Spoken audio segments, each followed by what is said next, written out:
hablar en español. En primer lugar, agradezco inmensamente la invitación para participar en este coloquio. Considero que la conexión de formación de teoría y de la investigación en ciencias humanas con otros discursos y prácticas es siempre fructífera. Es también y especialmente una alegría inmensa que se instaure un ámbito de discusión sobre el pensamiento de Simondon, es decir, un pensamiento que se ocupa de la tematización de la tecnología y de la cultura desde un punto de vista temático, metodológico y no por último, perspectiva sociológica. Parece que Simondon es más que nada un experimentador.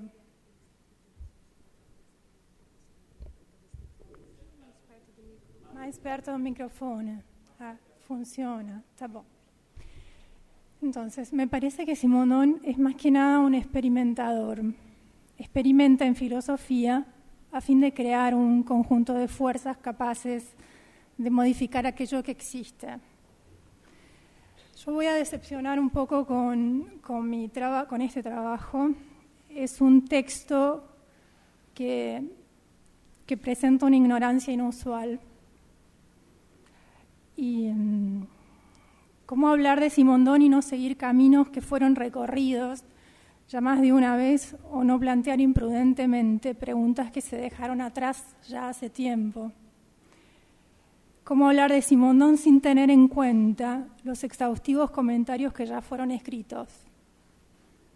Si puedo formular el objetivo de este trabajo, diría que es un intento de relacionar la reelaboración de Simondon de la individuación, que confiere la base para una nueva concepción de lo trascendental, con concepciones no tan nuevas de lo trascendental elaboradas en Alemania a fines del siglo XIX.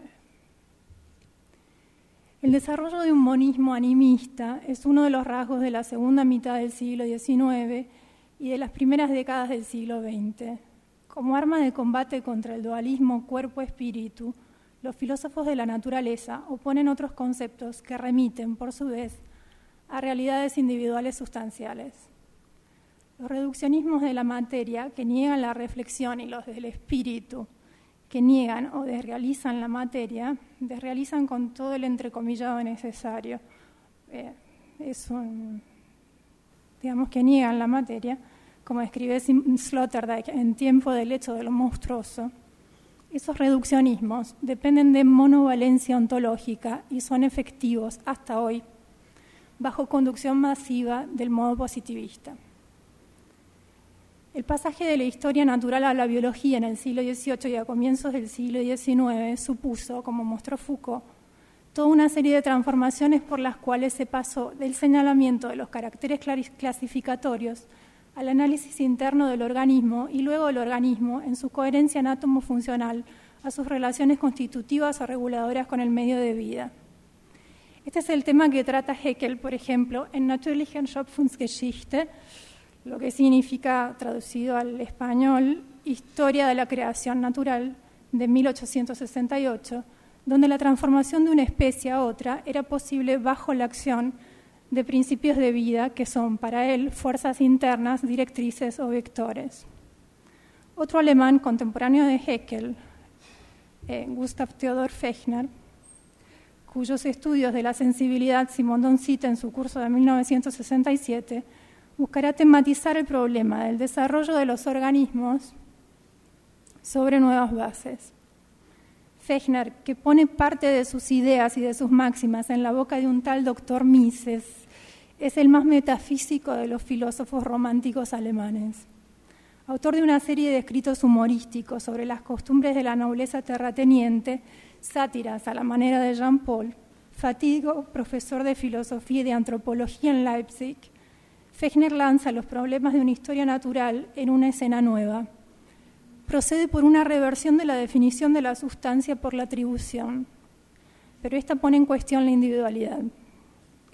La individuación como cambio de percepción es primero en relación a la especificación y se extiende al cosmos.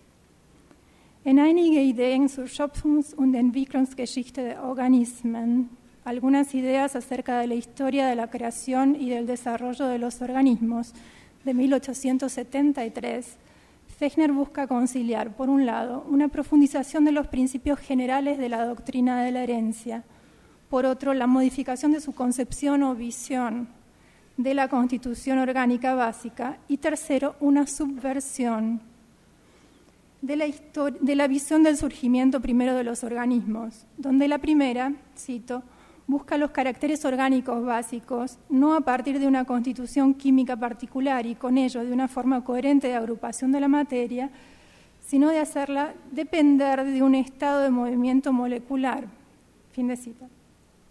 Y es una subversión en tanto reemplaza, cito, la visión de un surgimiento primario de los organismos del reino inorgánico, que obstinadamente se afirma desde entonces como necesaria mediante una visión, en cierto sentido directamente contraria, que se deriva de la consideración del estado primitivo o condición primitiva de la Tierra, con lo cual se invierte a la vez mucho de lo que en la doctrina de la herencia parecía ser seguro como consecuencia de la visión anterior. Fin de cita.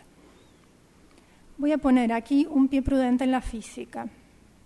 Fechner no plantea una crítica directa a la explicación de Darwin de la vida, pero la pone entre paréntesis, confiriendo centralidad a una noción de individuación interna en el nivel molecular. A fin de construir una idea más aproximada de lo que puede ser la historia de la creación y del desarrollo de los organismos, Fechner hace uso de todas las analogías y datos de que dispone.